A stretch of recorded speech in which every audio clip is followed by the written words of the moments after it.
여기는 개인 PT 같은 거를 안 합니다. 어느 회원이든지 똑같이 지도를 하니까 이 헬스 운동 시작한 지는 글쎄 연도수는 잘 기억이 안 나네요. 아니 어릴 때부터 이 건물은 보고 자랐는데 그 역사에 대해서는 모르고 있었죠. 충북 괴산의 한적한 시골 마을. 이곳엔 심상치 않은 헬스장이 있습니다. 근본 넘치는 폰트와 간판, 무성하게 자란 풀로 덮인 게 딱 봐도 사연 많아 보이는 건물. 조심스레 열고 들어가 보니 빛바랜 태극기부터 수많은 사람이 밀고 당겼을 것 같은 운동기구와 시간의 흔적이 잔뜩 묻은 각종 시설까지, 그야말로 올드띵 그 자체인 헬스장. 그리고 이곳엔 흐른 시간만큼의 내공이 느껴지는 쇠질 장인이 있습니다. 과장님이세요? 예. 오,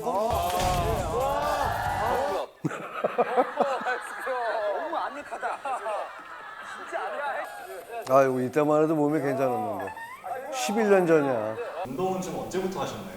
뭐 요만할 때부터 다른 운동도 하다가 이제 자연스럽게 한 50년 넘었겠죠. 나는 여기 괴산이 고향이고 젊어서는 그 서울 나가서 생활을 하다가 시합도 이제 서울서 나가고 했었고 우승도 하고 뭐 2위 할 때도 있고 3위 할 때도 있고 뭐 우리 때는 닭가슴살이 딸려 나오는 게 없었고 그렇다고 뭐 식단 조절을 할 수 있는 그런 여건도 안 되고 그냥 오로지 훈련. 지금 애들은 뭐 거의 다 그 약물에 의존해서 몸을 만들잖아. 우리는 완전히 자연산이에요. 옛날부터. 옛날에는 4대 운동이 있었어. 우리 때는 벤치, 데드리프트, 스쿼트, 스탠딩 바벨 프레스. 몇 킬로까지 드셨어요? 그래서 뭐 700, 한 5, 60kg. 그때는 스쿼트로 300kg. 300kg요? 스쿼트. 50대 후반까지 내가 180을 했으니까 60대 초반 딱 접어들면서부터 중량을 들어가면 무리가 오더라고. 지금은 이제 벤치 컨디션 좋을 때 130kg 벤치, 하체는 105, 60. 보충제와 닭가슴살도 따로 없던 그때 관장님에겐 영광의 시대였습니다. 그러나 선수 생활을 빨리 접었죠. 남들보다 한 8, 9년 빨리 접고 차별화가 있었죠. 부산 가서 시합할 때도 그걸 느꼈고 대전 가서 시합을 할 때도 느꼈고 서울 가서 시합할 때도 그걸 느꼈고 아마 지역세겠죠 그때는. 지역세계. 아무래도 지역세겠죠. 그 채점을 하다 보면은 분명히 1위로 가고 있는데 시상할 때는 뭐 3위로 내려가고 막 지금도 그게 가끔 생각이 나는데 마음에 좀 뭐랄까 상처랄까. 그래서 선수 생활 그것 때문에 더 빨리 접은 계기가 됐을 거예요. 그렇게 선수 생활을 그만둔 관장님은 30여 년 전 고향으로 돌아와 이 헬스장을 열었습니다. 고향에서 끝까지 이 운동을 가르치고 건강하고 몸 좋은 사람들이 괴산을 활보하고 다니는 거를 보고 싶었어요. 옛날부터. 여기는 뭐 항상 1년 362일 오픈돼 있으니까. 362일이요? 네. 3일은 명절, 설, 추석 1월 1일 요 3일만 보는. 처음에는 이틀을 쉬었는데 나도 좀 쉬어야 되겠더라고. 그래서 3일, 30년 다 넘었어요. 요새 현대인들은 거의 건물 새 거고 기계가 새 거면은 시설 잘 해놨다 그러지만은 지도를 어떻게 받느냐가 중요하지 기계가 중요한 건 아니에요. 그런데 이 작은 헬스장에는 관장님도 몰랐다는 더 큰 역사가 숨어 있었습니다. 이 체육관이 외정시대 때 져진 걸로다가 알고 있고 지금 거의 한 100년이 조금 넘은 걸로 알고 있습니다. 일제강점기 시절에 지어진 건물, 과거에도 체육관으로 쓰였다고 합니다.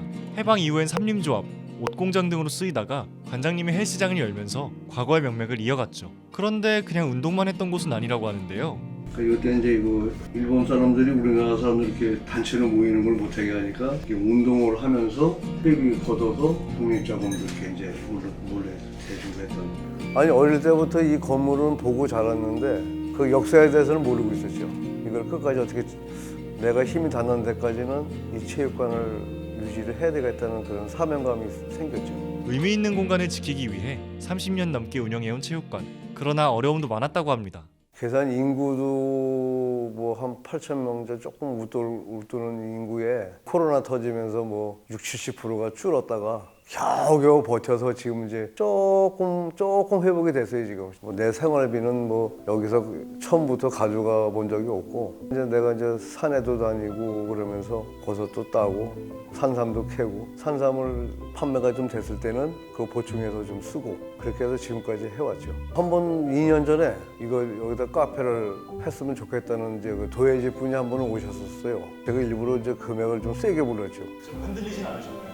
아니요. 전혀 흔들리지. 어차피 뭐 힘닿는 데까지는 내가 지켜야 될 그런 자산인데, 그래서 나는 그 개인 피드 받는다는 게 그 비싼 돈을 모르겠어요. 옛날 방식 그대로 회원이 들어오면은 운동을 가르치는 게 맞다고 생각을 해서 돈을 받고 하는 게 아니고 그냥 똑같이 지도를 하고 있죠. 이 체육관이 옛날 거고 관장도 옛날 사람이고, 그러니까 옛날 방식대로 가는 게 맞죠.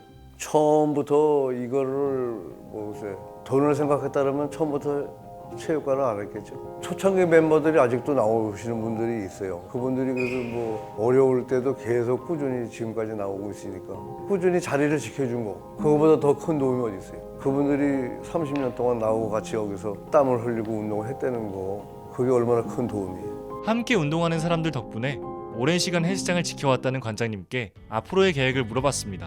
이 체육관은 우리 회원들 거지 내 게 아니에요.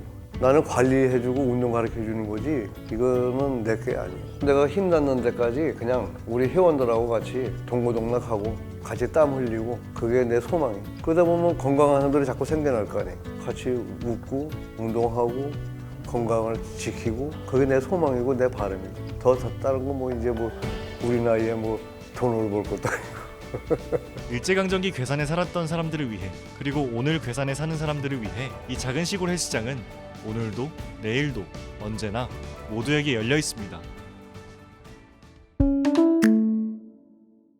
이번 영상을 만든 PD가 추천하는 영상도 보고 가세요. 스브스 뉴스의 다른 영상을 즐기시려면 구독 버튼을 꼭 눌러주세요.